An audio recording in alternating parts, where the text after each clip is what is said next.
Hay dos conceptos que quiero aclarar primero sobre lo que no es el estrés y luego voy a decir lo que es. Lo que no es el estrés es lo de fuera. Es decir, el estrés no es la vida que llevamos en Madrid. El estrés es lo de dentro. Ahora explicaré lo que quiere decir. Y segundo, el estrés no es la ansiedad, como decía Nuria, pero sí que hay una relación entre estrés y ansiedad. La ansiedad muchas veces es una de las consecuencias del estrés. ¿Realmente qué es el estrés? Pues es muy sencillo. El estrés es la reacción del organismo ante cualquier cosa que suponga una amenaza para la homeostasis. ¿Qué quiere decir esto? Quiere decir que es la reacción que tiene nuestro organismo ante cualquier cosa que considere que amenaza su supervivencia. ¿Homeostasis y supervivencia? La homeostasis es el equilibrio interno. Eso es lo que hemos llamado siempre la preparación para la lucha. Sí. Lo que se ha llamado siempre en medicina la preparación para la lucha. Es lo que también decía... Una dilatación de pupilas, una secreción de adrenalina, claro, exactamente, etcétera. Es lo que hace el organismo, lo que vamos a hablar luego, es lo que tú dices, Fernando. Es decir, que realmente quiero que quede claro a nuestros oyentes y os quede claro a vosotros porque los preguntaré otra vez dentro de otro par de años, tampoco lo sabréis. ¿Cuál será el premio? Bueno, ya lo veremos. Un viaje a Australia, un arroz. ¿Quién lo hace?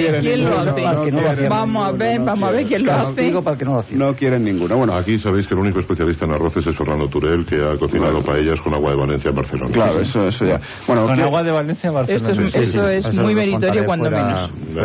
Sí, que quede claro este concepto. El estrés es la reacción interna del organismo contra una reacción, no es lo de fuera, sino lo de dentro. Entonces decimos, bueno, el estrés es cuando algo nos amenaza. Pero un estrés puede ser no estemos pensando que puede ser psíquico solo, naturalmente es una amenaza real o imaginaria, porque a veces reaccionamos de una forma de estrés ante una situación que no es real, sino es imaginaria. Pero bueno, entonces nuestros oyentes pueden decir, bueno, el estrés no es nada malo, de hecho no es nada malo, puede haber estrés, de hecho el estrés no solo, como decía antes, psicológico, sino hay un estrés al frío, hay una relación, un estrés a una hemorragia, por ejemplo. Inmediatamente cuando hay una hemorragia interna, el organismo reacciona con una situación de estrés. Gracias a eso podemos sobrevivir. Entonces uno se pregunta, bueno, pero entonces, ¿por qué siempre hablamos negativamente del estrés? Amigo, ahí viene la pregunta, la respuesta del millón, la que les pueden ustedes decir a sus compañeros mañana en el trabajo, porque si el estrés es la reacción positiva ante cualquier tipo de amenaza, ¿por qué hablamos mal del estrés? Bueno, pues hablamos mal del estrés porque el concepto que usamos en medicina es cuando el estrés se hace crónico, cuando se hace cronificado o cuando hay un fallo en nuestros mecanismos. Es decir, que el estrés, la naturaleza nos ha dotado para estar ante una situación de alerta y tener una reacción rápida. Pero fíjense ustedes, si por ejemplo es alerta, como los que vivimos en Madrid, vamos siempre corriendo, nuestro organismo entonces está continuamente en situación de alerta. Ahí es cuando viene el problema, es cuando el estrés va a causar problemas cardíacos, va a causar problemas dermatológicos, de anestesia, de cualquier tipo que he dicho. Por ejemplo, aunque lo diré otros días, pero para que ustedes se den cuenta, entre los factores de riesgo que siempre hablan los cardiólogos, que son el tabaquismo, la hipertensión y el colesterol, pues ahora empiezan ya a admitir el cuarto, que es el estrés, pero el estrés está muy relacionado con todos los anteriores. Por ejemplo, en los famosos experimentos con monos, con mandriles, que hablaba el otro día, pues se ha visto que hay una relación inversa entre el nivel de corticosteroides y el HDL. Le voy a explicar en cristiano lo que eso quiere decir. Eso quiere decir que cuanto mayor estrés, que sube el cortisol, y ahora hablaremos brevemente de eso, si no la semana que viene, cuanto mayor estrés hay, sube el cortisol y baja el HDL. El HDL es lo que se llama el colesterol bueno, es decir, el que nos previene de la arteriosclerosis. Cuanto más estrés, menos colesterol bueno hay y más colesterol malo. Fíjense ustedes la relación, lo importante que es esto. Pero es que el estrés, una de las cosas que tiene el cortisol, de las cuales también diré una pincelada ahora, es que aumenta la glucosa, lógicamente, es una reacción de defensa. Luego, hay una gran relación también entre el estrés y los problemas de hiperglucemia y de hipoglucemia. Entonces hay 4 criterios fundamentales en los cuales el organismo podemos decir que está en situación de estrés. Primero, cuando está en una situación continua de hiperactividad en cuanto a la conducta. Segundo, cuando hay una hiperactividad neurohormonal de la que hablaré ahora. Tercero, que entonces el organismo está más predispuesto a padecer una serie de enfermedades. Y cuarto, que hay una serie de alteraciones en nuestra conducta, en nuestros movimientos. Empezamos a hacer estereotipos, empezamos a hacer cosas raras. ¿Han fijado ustedes como cuando una persona está nerviosa, empieza a moverse, empieza a coger cosas con la mano, empieza a hacer tics, empieza tal? Es porque está en situación de tensión. Esos son los 4 conceptos importantes para que se pueda considerar estrés. Entonces ustedes se preguntarán, bueno, el organismo se defiende ante una situación que considera real, de peligro, o imaginaria, y que no solo, repito, es psíquica, sino hay una reacción de estrés ante el frío, ante una hemorragia. ¿Cómo se defiende? Pues un poco lo que decía antes Fernando. Hay 2 sistemas fundamentales. Uno es el sistema nervioso autónomo y otro es el eje, el de los corticoides, el eje hipotálamo, hipofisario, adrenal. Les voy a explicar un poquito lo que es. Tenemos 2 sistemas de defensa. Uno es el sistema nervioso autónomo, que en realidad no es tan autónomo. Le llamamos sistema nervioso autónomo porque es el que controla nuestras vísceras y se suponía que era autónomo de nuestro control. Digo que se suponía porque hoy ya sabemos que hay pequeñas fibras que escapan un poquito a ese descontrol y sí pueden controlarse. Son, por ejemplo, esas fibras que potencian muy bien estos yogis, que son capaces de controlar, por ejemplo, las alteraciones, las pulsaciones cardíacas, de controlar su ritmo respiratorio involuntario. Y es porque, a pesar de que le llamamos sistema nervioso autónomo, hay pequeñas formas como se puede controlar. Bueno, pues ese sistema autónomo tiene dos partes, 2 ramas que ustedes han oído hablar mucho, que son el simpático y el parasimpático. Bueno, pues el simpático fundamentalmente, aunque hoy día sabemos que también el parasimpático actúa en eso. ¿El simpático qué es? Ustedes estaban diciendo, ¿qué rollo nos está metiendo? Pues es lo cuando ustedes hablan, pues me ha subido la adrenalina. Pues eso es el sistema simpático. Es el primer mecanismo de defensa. Dime, Nuria. ¿Y a mí que me lo han cortado? ¿Te han cortado la adrenalina? No me han cortado el simpático. ¿Te han cortado el simpático? Hizo una simpatectomía por un problema circulatorio que como lo que controla es el grado de vasoconstricción periférica. Pero entonces yo no me estreso nunca. No, perdona. Lo que Oye, alguna ventaja tenía que tener esta operación. No, vamos a ver. Sí, el sistema parasimpático hoy sabemos que es importante, pero el más importante es el simpático.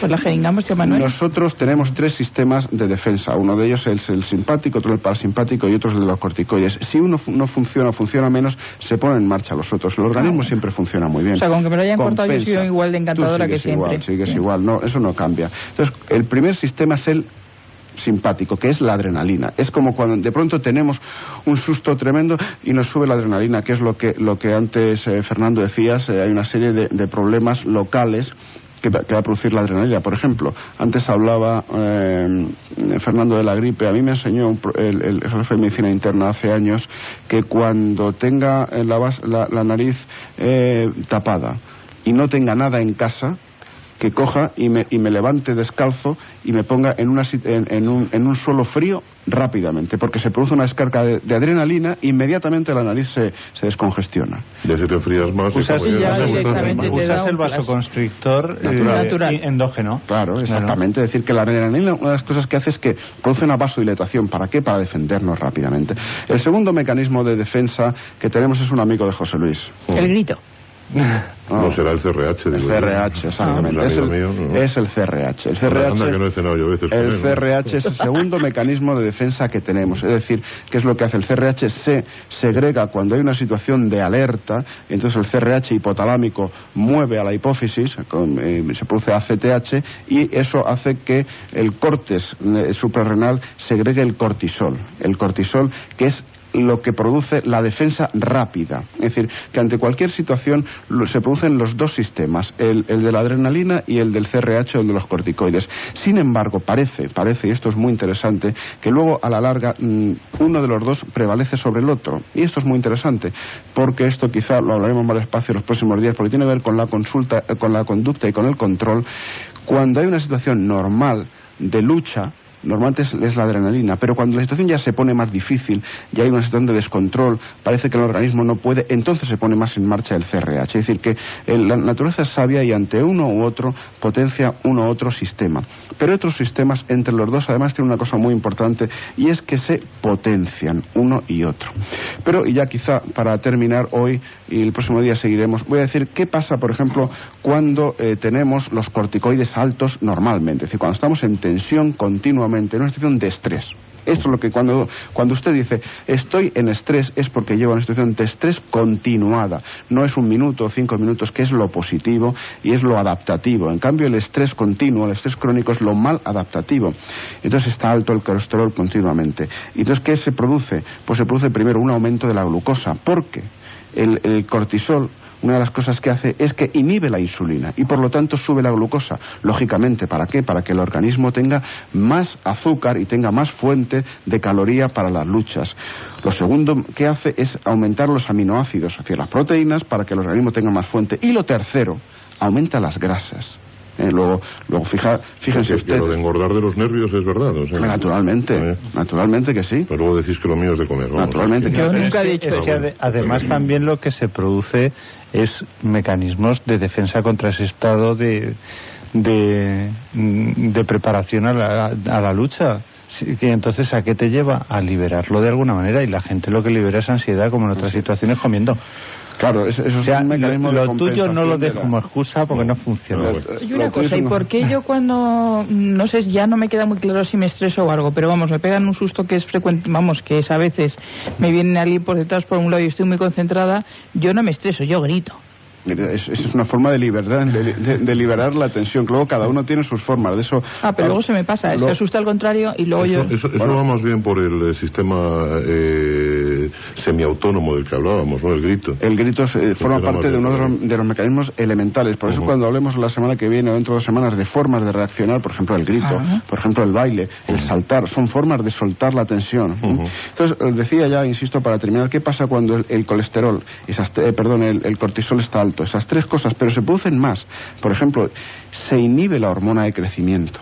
Por eso sabemos que los niños que han sido criados en orfanatos son niños que en general son más bajos que el resto, porque la tensión tremenda, es decir, la situación negativa de afecto en la que están, como hablaremos, una de las causas de estrés es la pérdida afectiva, esa disminuye la hormona de crecimiento, por lo tanto son más bajos. Otra de las causas es que se elimina el sueño, porque el CRH alto elimina el sueño. ¿Para qué? Para el organismo está en alerta. Por eso ahí viene la frase famosa que siempre he insistido: una buena noche de sueño empieza por la mañana temprano. Es decir, si usted por la mañana ya está en tensión, luego le cuesta trabajo dormir. Por eso a mí me gusta mucho tratar a la gente que está en situación de estrés con tratamientos de tipo ansiolítico, del que sea, conductual, farmacológico, psicológico, y si puedo sin pastillas, y así van recuperando solo el sueño. Y otra de las cosas que disminuye es la sexualidad y la reproducción. De ahí vienen los grandes problemas que se están dando, la famosa impotencia del ejecutivo, ¿no? Recordáis hace años cómo se hablaba mucho en las revistas, en la revista Time, entonces salió un artículo sobre la impotencia de los ejecutivos. Es porque el CRH, cuando está alto, produce una disminución de las gonadotropinas y la testosterona, con lo cual hay un descenso de la libido, un aumento de la impotencia y un aumento incluso de la reproducción, que es uno de los problemas que está más en boga y produce más problemas, como se están disminuyendo mucho la reproducción en Occidente, ¿no? Entonces aquí lo voy a dejar, si te parece, y hablamos el próximo día, repitiendo que es la reacción de normal defensiva ante cualquier amenaza, que el problema es cuando se convierte en un estrés crónico y que eso va a llevar una serie de alteraciones como las que he dicho, que van a producir probablemente el problema de tipo psiquiátrico, ansiedad, depresiones, pero no solo eso, problemas dermatológicos, problemas cardiológicos, problemas de aparato digestivo, etcétera, y problemas del sistema inmunológico, porque la última cosa que quería puntualizar es que cuando el cortisol está alto, el sistema de estrés continuo, otra de las consecuencias es que baja el sistema inmunológico y por lo tanto uno está más predispuesto a tener enfermedades de todo tipo.